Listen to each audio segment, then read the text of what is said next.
The Sigma 18-35 has been regularly reviewed as the ultimate workhorse lens. I picked up this lens as a hybrid shooter to see, is this going to be the ultimate workhorse lens for me when it comes to photo and video, and really is this the ultimate workhorse lens that everybody's been talking about?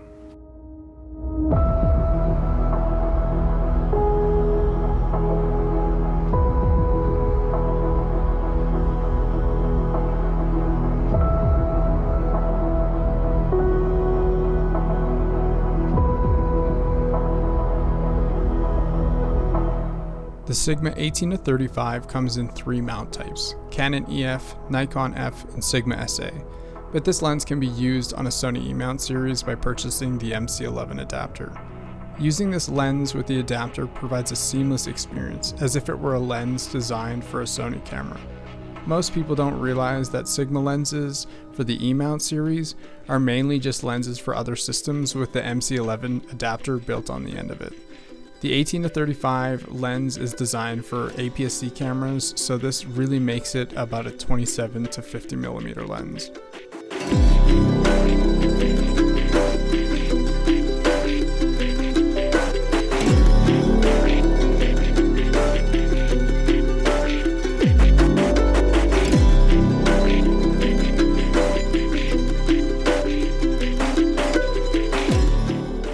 The main selling feature on this lens is the constant f1.8 aperture that persists throughout the zoom range.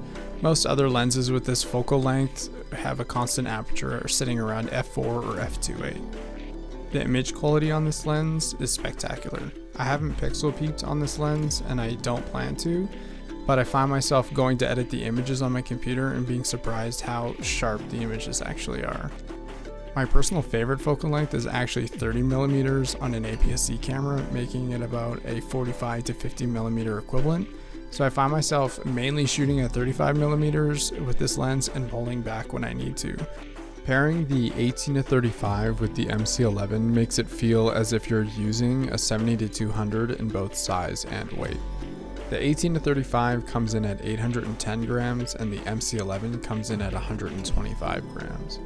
For comparison, the Sony 70-200mm f4 version comes in at 840 grams, which is almost 100 grams less than the adapter and lens combination. Something to consider when working with this lens is the sound of the autofocus motor.